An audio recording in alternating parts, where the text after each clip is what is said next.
Les matchs seront diffusés sur Polynésie la Première tout au long de cette compétition qui va durer un mois, à la fois en Nouvelle-Zélande et en Australie. L'Australie, où l'on retrouve Martin Charmasson et Christian Favenec de Nouvelle-Calédonie la Première.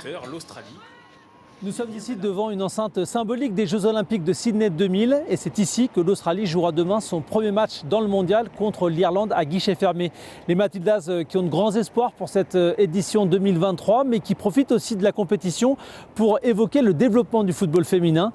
Dans un message diffusé hier, un message vidéo, elles ont appelé les autres sélections à négocier des conventions collectives pour obtenir les mêmes droits que les hommes. De son côté, l'équipe de France est à 3 jours de son match contre la Jamaïque. Une équipe de France qui doit trouver des marques après la blessure de son ailière polyvalente Selma Bacha. Le développement du football féminin fait partie des objectifs de la Fédération tahitienne de football. La fédération compte près de 1500 femmes ou jeunes filles sur un peu plus de 11 000 licenciés. Le potentiel est là, mais l'éparpillement géographique est un frein à un développement plus soutenu. Néanmoins, les clubs acceptent volontiers les sections féminines. Les Marquises en sont un bel exemple. Stéphane Ratino et David Chang. Thérèse revient de son match et Jonas, son compagnon, va diriger l'équipe première de l'AS Saint-Étienne de Wapo. Une passion commune de football et l'idée devenue réalité d'une conjugaison aussi harmonieuse au masculin qu'au féminin. Cette culture de l'indistinction commence, elle, dès le plus jeune âge. Le tournoi des îles oblige dans les catégories jeunes à des équipes mixtes. Une expérience tahitienne pour offrir de l'altérité dès les débuts footballistiques.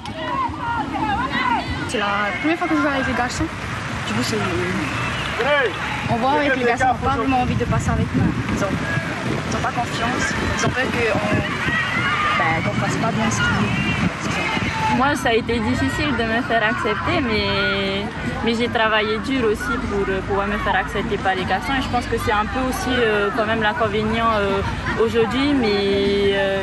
Mais voilà, avec sur l'aspect mental, les filles aussi, ils arrivent à se faire respecter.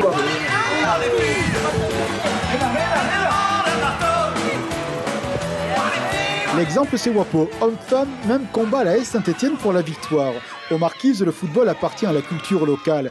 Les résultats des Verts et des Vertes sont toujours attendus avec la même frénésie par les amis du club. L'engagement des sportives est toujours à la hauteur. On a l'habitude de jouer toujours les mêmes chez nous. Là, on est venu pour découvrir vraiment. Et on progresse, ça fait du bien. Voilà. On sait où on en est, on voit où on en est, on sait quand on va rentrer pour travailler. Et les filles aiment le football à Wapo? Oui, et il y en a plein. L'Océanie a mis la focale sur le foot féminin. L'OFC a un plan pour 2027. Le développement de l'événementiel, mais aussi de la formation des cadres. À Tahiti, c'est une chose sérieuse à la fédération. On bosse dur sur le sujet. À la fédération tahitienne, réunion de la cellule technique chargée du foot féminin. Les championnats de la saison prochaine se préparent activement avec un but affiché, renforcer l'encadrement technique des équipes féminines. Un programme d'action est mis en place, son nom, Team Building. Un projet qui s'appelle Team Building, l'idée étant de former de jeunes éducatrices avec le diplôme qui s'appelle animatrice fédérale.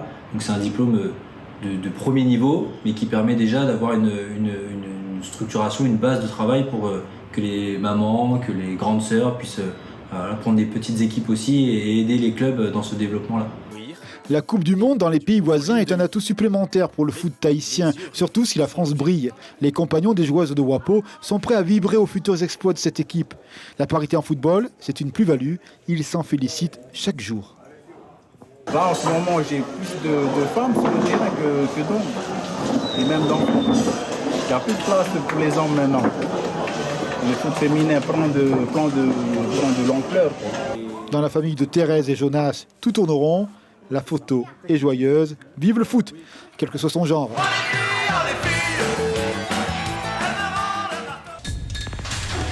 L'information en continu sur Polynésie la Première, Internet et réseaux sociaux.